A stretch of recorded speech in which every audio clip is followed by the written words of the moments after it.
Okay, house cleaners and coffee drinkers, it is a cool 95 degrees today. It was 104 yesterday. It's supposed to be hotter later. Well, I'm sure it will be. We're here at Lake Lagonda. We got a fisherman fishing. Wonder if he's catching anything. Probably not. Anyway, we're just going to do another softball video today. Wanted to talk a little bit about Ryne Sandberg and the Chicago Cubs and how they were always one of my favorite teams. There is my Andre Dawson autograph I got through the mail. One of my favorite autographs I have. I am going to get these all my through the mail cards. I'm going to send them off to PSA one day to get them encapsulated and protected. I have no intention of selling them. Here's just another through the mail autograph card I got. That is my Hal the Hot Dog Guy card, and I love that card. I saw him on YouTube and I was like, I knew he had cards that he gave away to fans at the stadium, and I wrote to the Oakland A's stadium to ask, you know, care of Hal, to see if he'd send me a card, and he sent me a few. I gave one away to a viewer well years ago, and I still have two, but that's another one I'll be sending to PSA. And Hal, if you're watching this, and I don't have any reason to believe you are, thank you for the postage. He paid the postage to return that. I forgot. So he did that out of his own pocket. Anyway, how did a backwoods Florida guy ever become a fan of the Chicago Cubs? And I did that because WGN and the Braves on TBS were the only teams you could follow back in the 80s and 90s regularly. You could see other teams like on a game of the week or something.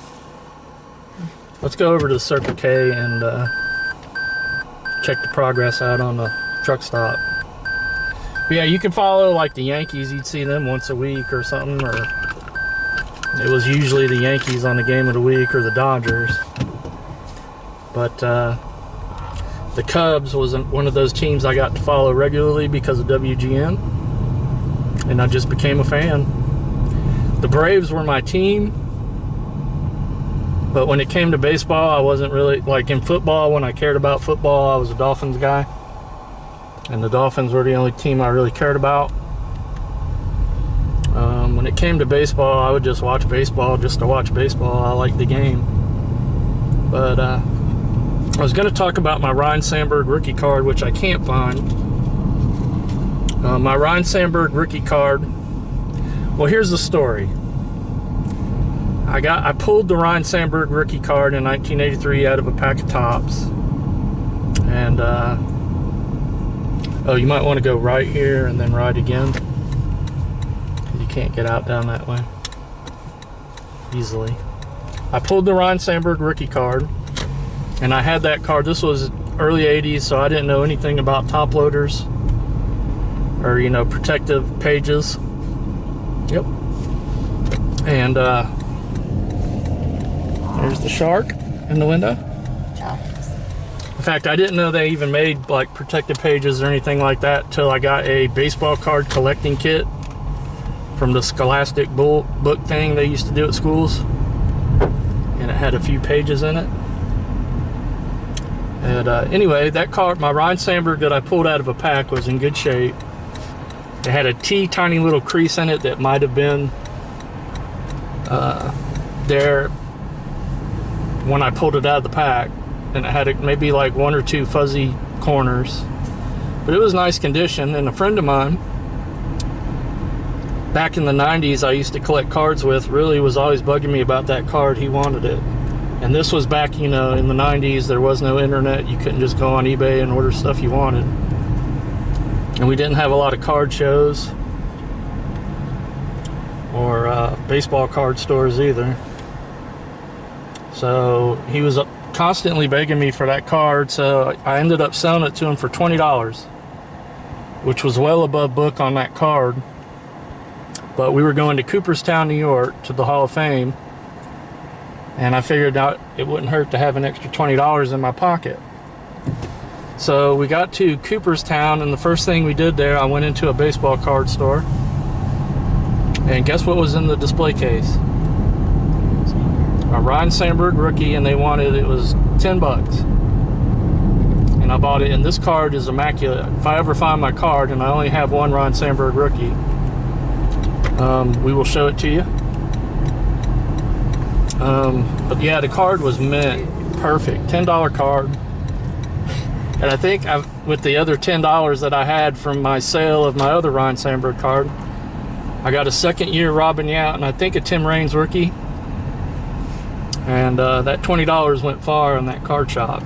And I remember telling my friend about it, and he was like, "Oh man," because I now had a nice mint Ryne Sandberg rookie. Get that tint. Yeah, oh, they got a little tint up on top of the thing. So anyway, that was my story of my Ryne Sandberg card. And when I get my baseball cards unpacked and whatnot, I will probably do a card show and tell video and probably retell that whole story. Hopefully smoother and better. But I guess we'll just get out and take a real quick look at their progress here today. It has only been a week since we did this last time, but they seem to be making progress here, so let's check it out. Not a lot of progress has been made here since 6 days ago, but it's coming along. They're obviously working up top there, because they have a 10 up top for them to do whatever they're doing up there.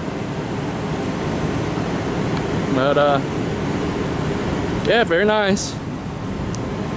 It'd be nice to, you know, I rarely ever want a Whopper, but it would be nice to have one here so I don't have to drive to Palatka to get it if I want one. Very cool. All right, guys, we'll keep you updated on this. If they do anything spectacular, like start getting walls up in the next week, we'll come back, but otherwise we'll wait a while. Just want to keep the progress being shown. All right, everybody, thanks so much for watching. Peace.